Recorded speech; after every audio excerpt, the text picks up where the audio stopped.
There was a time in Britain when school was not a place designed to protect your feelings, build your confidence, or help you express yourself. It was a place that taught obedience first, knowledge second, and emotional resilience somewhere far down the list. Teachers were not expected to be gentle guides or supportive mentors. They were authority figures, absolute ones. And once you stepped through the school gates, their word carried more weight than almost anything your parents said at home. Children learned very quickly that school was a different world, governed by its own rules, its own hierarchies, and its own quiet dangers.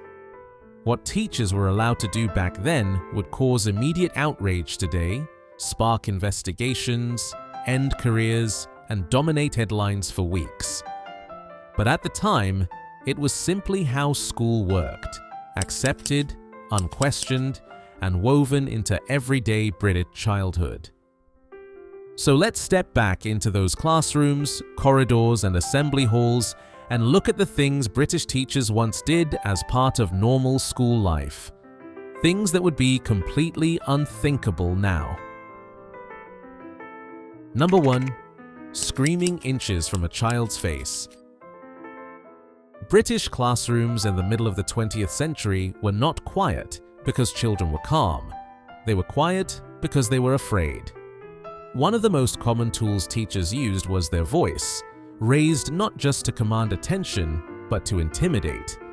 If you made a mistake, talked out of turn, or failed to understand something quickly enough, a teacher could march straight over to your desk, lean down until their face was level with yours, and shout, not across the room, not generally, directly at you. You could feel their breath, smell the chalk dust on their jacket, see the tightness in their jaw. No one intervened. No one thought this was inappropriate. In fact, it was seen as effective. The shock of it stayed with you long after the lesson ended, and the rest of the class learned the lesson too, not just the subject matter, but who held the power. Today, raising your voice like that would trigger complaints, safeguarding procedures, and possibly dismissal. Back then, it was considered a normal part of classroom control. Number 2. Throwing objects at pupils. Some teachers didn't just use their voices, they used whatever was within reach. Chalk was the most famous. White sticks flying across the room with surprising speed and accuracy. Board rubbers followed, heavier and far more intimidating. Occasionally even books were launched in anger, not always intended to hit, but always intended to frighten. Children learned very quickly which teachers were good shots. Entire classes would flinch instinctively when a piece of chalk left the teacher's hand. Even if it missed, the message landed perfectly. There were no incident reports, no apologies, no expectation that a teacher should restrain themselves physically. The classroom was their domain, and maintaining order by any means necessary was considered part of the job. Number 3. Forcing children to stand for entire lessons. Punishment didn't always involve shouting or flying chalk. Sometimes it was slow, humiliating endurance. A child could be ordered to stand up, at their desk, at the back of the room, or facing the wall, and remain there for the entire lesson, sometimes longer. Legs would ache, feet would burn. Arms might be forced to stay still by their sides. Turning around, shifting weight, or sitting down early only made things worse. The rest of the class watched silently, knowing they could be next. This wasn't seen as cruelty. It was discipline. Teachers believed discomfort taught focus, respect, and self-control. Today, forcing a child to stand for prolonged periods would be considered abusive. Back then, it was routine. Number 4. Collective punishment. One child misbehaved and everyone paid the price. This was one of the most effective tools teachers had because it turned classmates into enforcers. Extra homework, missed break times, staying behind after school, writing lines as a group. The guilty child knew they were responsible for everyone's suffering, and the class made sure they never forgot it. Teachers understood the psychology perfectly. Peer pressure did the rest of the work for them. Today, collective punishment is discouraged or outright banned in most schools. Back then, it was considered clever classroom management. Number 5. Reading grades and failures out loud. Privacy didn't exist in old British classrooms. Test results were often read aloud, one by one, in front of the entire class. Everyone knew who had done well, who had scraped by, and who had failed miserably. There was no softening the blow, no quiet conversation, no concern for confidence. If your name was followed by a low mark, you felt it instantly, the heat in your face, the sniggers, the silence that followed. Teachers believed this created motivation. Shame was considered a useful tool. Today, exposing a child's academic performance like that would cause outrage. Then, it was simply transparency. Number 6. Calling children lazy, stupid, or hopeless. Language that would end a teaching career today was once casually used in British classrooms. Children were labeled openly: lazy, thick, slow, hopeless. These weren't whispered insults, they were spoken in full sentences, sometimes repeatedly. A child who struggled with reading might be told they would never amount to much. A pupil who daydreamed could be described as a waste of time. Teachers believed honesty, even brutal honesty, built character. The long-term impact of those words followed many children into adulthood, but at the time, emotional damage wasn't part of the conversation. Results were. Number 7. Detention without explanation. If a teacher told you to stay behind, you stayed behind. There was no explanation required, no appeal process, no discussion. You didn't ask why. Asking why often resulted in longer detention. You sat quietly, staring at a desk, listening to the school empty around you. Parents rarely questioned it. If anything, they assumed the teacher was right and you were wrong. Today, schools document every disciplinary action. Back then, authority was enough.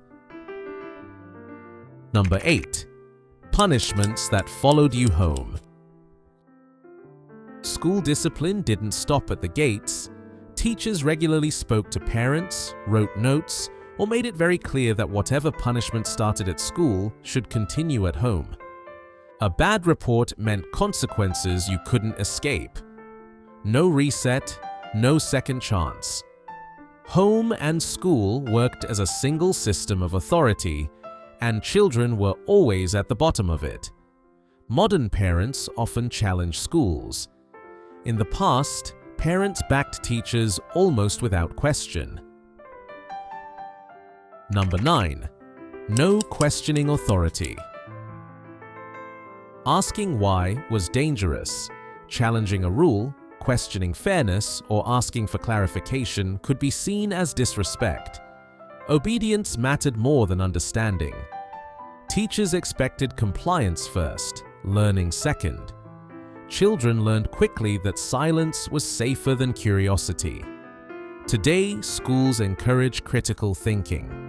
Back then, questioning authority could earn you punishment. Number 10. Punishing left-handed children. Left-handedness was treated as a problem to be fixed. Children were forced to write with their right hand, sometimes physically restrained or punished if they resisted. Teachers believed left-handed writing was messy, improper, or simply wrong. It wasn't cruelty in their minds, it was correction. Today, this sounds unbelievable, but for many British children, it was part of school life. Number 11. Teachers smoking around pupils.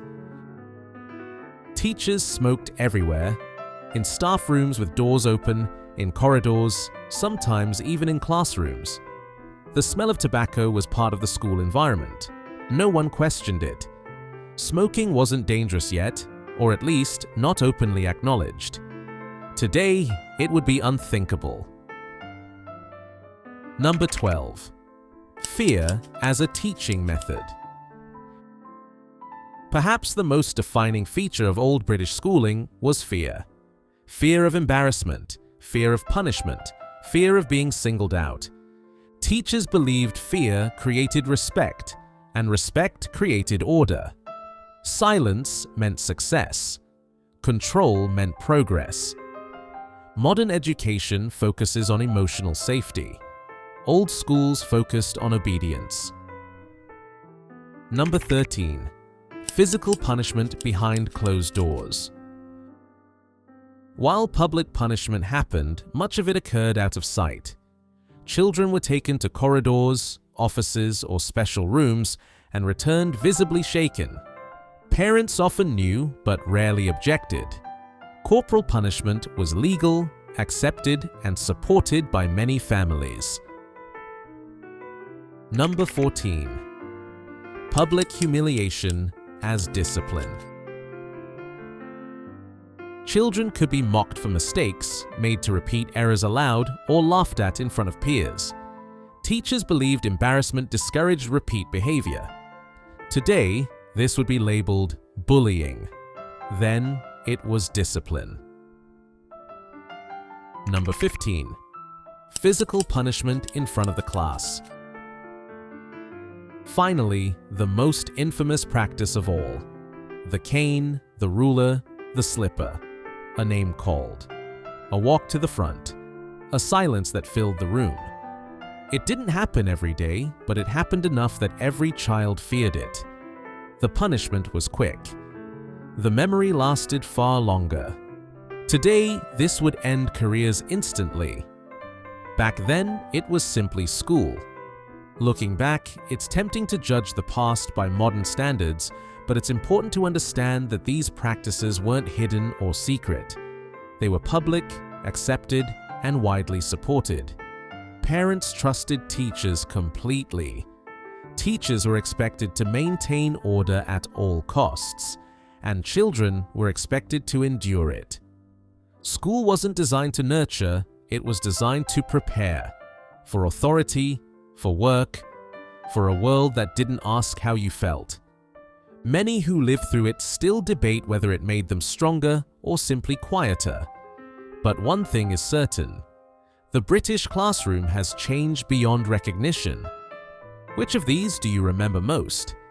And which one shocks you the most now? Let us know in the comments below. Because these memories, like the classrooms themselves, deserve to be remembered.